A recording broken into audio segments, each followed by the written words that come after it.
नमस्कार दर्शक बंधु social helping YouTube channel for farmer को आपन को पुणी थे स्वागत करुचे एक नुआ अध्याय को लेकिन आज आम जाना टर्की गिनी एवं सिल्की ये सब बार्ड विषय रे।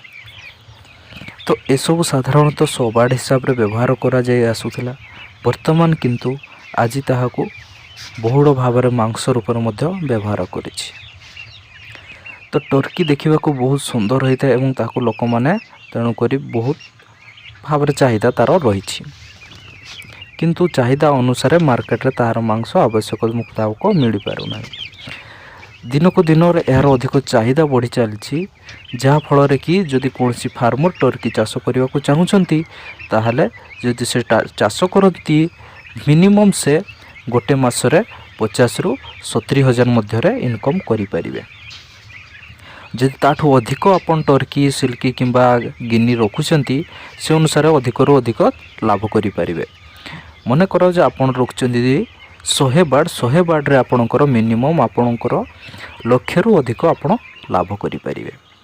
केमिति करेंगे गोटे टर्की बड़ जोड़ा कि आपणकर कहते एज बार्ड बोली से एज बार्ड आपणकर गोटे 3000 बिक्री होची एवं जदि तार मांस को आम देखा ताहले ताको कटिंग कर सारा पर 4000 ରୁ 4500 टंका केजी मध्य आसुची। तो ये बर्तमान पीस सिस्टम रे सेलिंग चलची जोड़ा को चलची आपणकर 6000। ठीक से परी सिल्की को जदि देखा से जोड़ा को चलची 1500 बोली जोड़ा बिक्री चलची एवं सिल्कीटा आपणकर जोड़ा को 6000 बिक्री चलची। ठीक से परी देखा जदि छोट चियार प्राइस रोचे टर्की रही गोटे मासर 400 टंका, गिनी रही 260 एवं सिल्की रही आपणकर 360।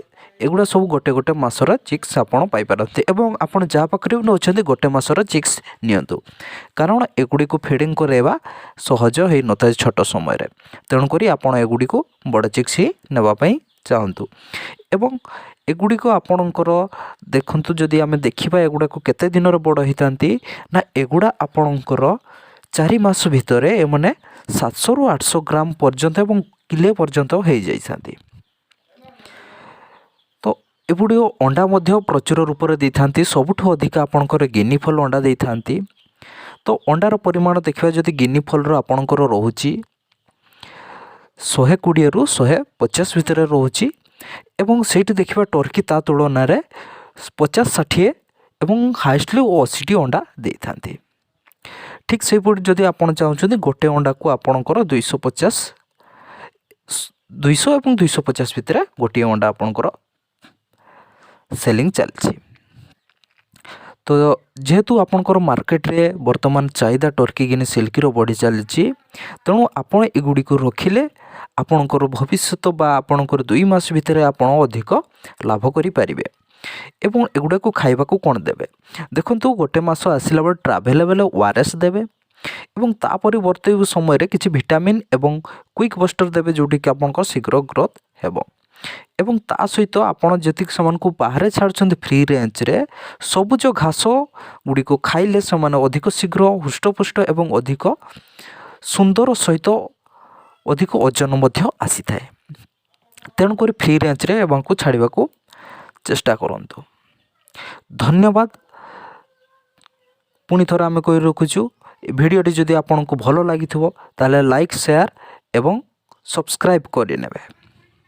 ये भिडियो देखिवाई आम चैनल को सब्सक्राइब करनियंतु। आज एतकी पुणी देखा एक नुआ अध्याय। नमस्कार।